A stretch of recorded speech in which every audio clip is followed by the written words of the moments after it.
एक रात स्कूल की घंटी अपने आप बजी थी और अगले दिन प्रिंसिपल की लाश क्लासरूम में मिली थी। बिहार का एक छोटा सा गांव, जहां का प्राइमरी स्कूल 20 साल पहले अचानक बंद कर दिया गया था। उसके बाद से कोई वहां नहीं गया। उसी स्कूल के बाहर आरव अपने दो दोस्तों रवि और आकाश के साथ खड़ा था। आरव ने पास के एक बुजुर्ग गाँव वाले से पूछा, बाबा, सुना है 20 साल पहले इस स्कूल में प्रिंसिपल की रहस्यमयी मौत हुई थी। वो कैसे हुई थी?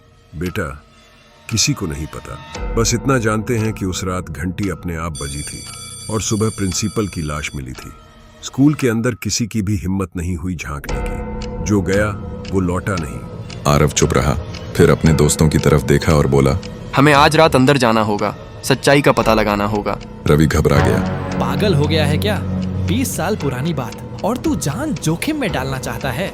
आकाश ने भी कहा। तू इतना उत्सुक क्यों है आरव? क्या मिलेगा तुझे उस स्कूल में? आरव ने कुछ नहीं कहा, बस आसमान की तरफ देखा। उसकी आंखों में कुछ गहरा था, जैसे कोई अधूरा जवाब। रात के 12 बजे तीनों ने स्कूल की टूटी दीवार पार की। जैसे ही अंदर पहुंचे, हवा अचानक ठंडी हो गई और उसी वक्त घंटी अपने आप बजी। तीनों चौंक गए। रवि ने कहा, भाई सुना तूने? आकाश ने कांपते हाथों से टॉर्च ऑन की, पर वहां कोई नहीं था। आरव ने बस इतना कहा, चलो आगे। अंदर सन्नाटा था। टूटी फूटी बेंच, बिखरे बैग और दीवारों पर बच्चों की पुरानी ड्राइंग्स। पहले क्लासरूम में ब्लैक बोर्ड पर सफेद चौक से लिखा था, यहाँ नहीं आना चाहिए था। आकाश धीरे से बोला, इसे किसने लिखा होगा? आरव बोला, किसी ने डराने के लिए लिखा होगा। पर तभी ब्लैक बोर्ड की लिखावट खुद ब खुद मिटने लगी। तीनों की सांस रुक गई। अगला कमरा और ज्यादा अंधेरा था। आकाश ने टॉर्च जलाई। कमरे के कोने में एक बच्चा बैठा था, सिर झुकाए, धीरे धीरे रो रहा था। रवि चीखा, कौन है वहाँ? बच्चा नहीं बोला, बस रोता रहा। आकाश ने टॉर्च उसकी तरफ की और बच्चा गायब। वहां सिर्फ धूल भरी बेंचें थीं।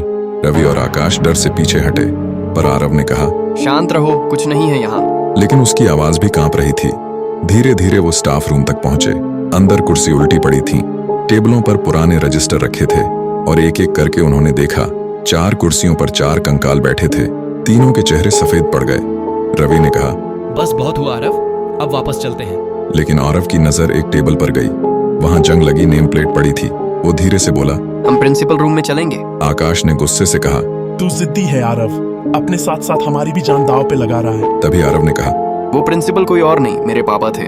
रवि और आकाश एकदम सन्न रह गए। आरव बोला, जब मैं 3 साल का था तभी उनकी मौत हो गई थी। कभी जान नहीं पाया कि कैसे। बस आज ये रहस्य खत्म करना है।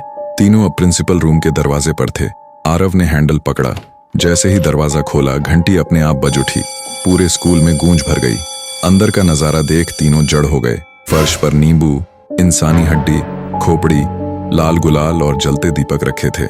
ऐसा लग रहा था जैसे किसी ने यहाँ तंत्र मंत्र किया हो। रूम के कोने में 4 कांच के बक्से रखे थे। हर बक्से में एक छोटा बच्चा, मरा हुआ पर चेहरा शांत, जैसे सोया हो। रवि ने कांपते हुए कहा, ये क्या है? आकाश ने धीरे से बोला, ये 4 बच्चे जिनकी मौत की खबर तब अखबार में आई थी। तीनों को समझ नहीं आ रहा था कि ये सब क्या है। तभी आरव ने प्रिंसिपल की मेज के ऊपर पड़ी पुरानी डायरी उठाई। उसके ऊपर धूल जमी थी, लेकिन नाम साफ लिखा था, प्रिंसिपल देवेंद्र प्रसाद। आरव ने डायरी खोली।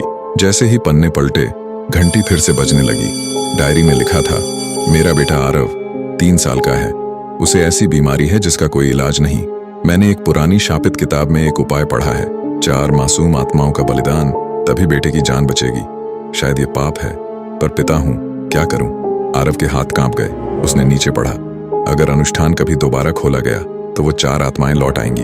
अचानक चारों बक्सों के अंदर पड़े बच्चों की आंखें खुल गईं। रवि चिल्लाया, आरव भागो! आकाश ने दरवाजा धक्का दिया, पर दरवाजा बंद हो चुका था। चारों बच्चों की आत्माएं अब हवा में तैरने लगी। उनकी आंखों में सिर्फ गुस्सा भरा था। तभी एक हल्की आवाज गूंजी, तू हमारे बदले जी रहा है आरव। दीपक अपने आप बुझ गए। घंटी लगातार बजती रही। स्कूल की दीवारें हिलने लगीं और सब कुछ अंधेरे में समा गया।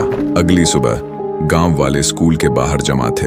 अंदर से सिर्फ काला धुआं निकल रहा था। तीनों में से रवि और आकाश की लाशें मिली।